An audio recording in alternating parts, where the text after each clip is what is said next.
சந்திரனும் சூரியனும். கிறிஸ்துவுக்குள் பிரியமானவர்களே, சந்திரனும் சூரியனும் ஒளி தருகிறதுதான். ஆனா ரெண்டுக்கும் பெரிய வித்தியாசம் இருக்கு. சந்திரனுக்கு சொந்தமா ஒளி கிடையாது.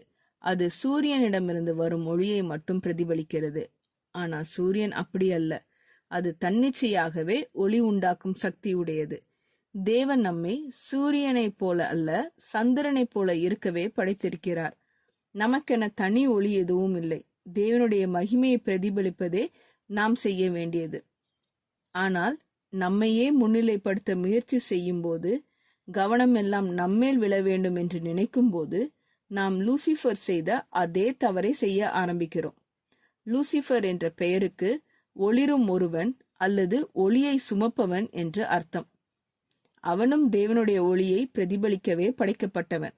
ஆனால் அதை பிரதிபலிக்காமல் தேவனுடைய மகிமையை திருட முயன்றான். ஏதேன் தோட்டத்தில் அவன் ஏவாளை அணுகிய போது கீழ்ப்படிதலை விட்டு விலக செய்து, நீ தேவனைப் போல் இருப்பாய் என்று அவளை ஆசைப்படுத்தினான். அதே சோதனைதான் இன்றும் நாம் எல்லாரும் சந்திக்கிறது.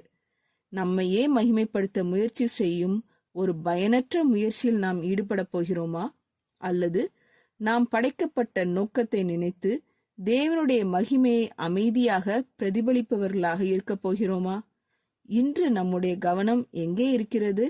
மக்கள் நம்மை பார்க்க வேண்டும் என்று நினைக்கிறோமா? அல்லது உண்மையான ஒளியில் ஆதாரமான தேவனை நோக்கி மற்றவர்களின் கவனத்தை திருப்புகிறோமா? ஜெபம் செய்வோம். எங்கள் அன்பின் பரமபிதாவே, எங்களுக்கு என்று எந்த ஒளியும் இல்லை என்பதை நீர் எங்களுக்கு உணர்த்தியதற்காக உமக்கு நன்றி. உமது மகிமையை பிரதிபலிக்கவே நீர் எங்களை படைத்தீர் என்பதை நாங்கள் மனதில் வைக்க நீர் எங்களுக்கு கிருபை தாரும். எங்களை முன்னிலைப்படுத்தும் எண்ணத்தை நீர் எங்களிடமிருந்து எடுத்து போடும். சந்திரன் சூரியனின் ஒளியை அமைதியாக பிரதிபலிப்பது போல எங்கள் வாழ்க்கையும் உமது ஒளியை பிரதிபலிக்கும்படி எங்களை நடத்தும். இயேசுவின் நாமத்தில் ஜெபிக்கிறோம் பரமபிதாவே, ஆமீன்.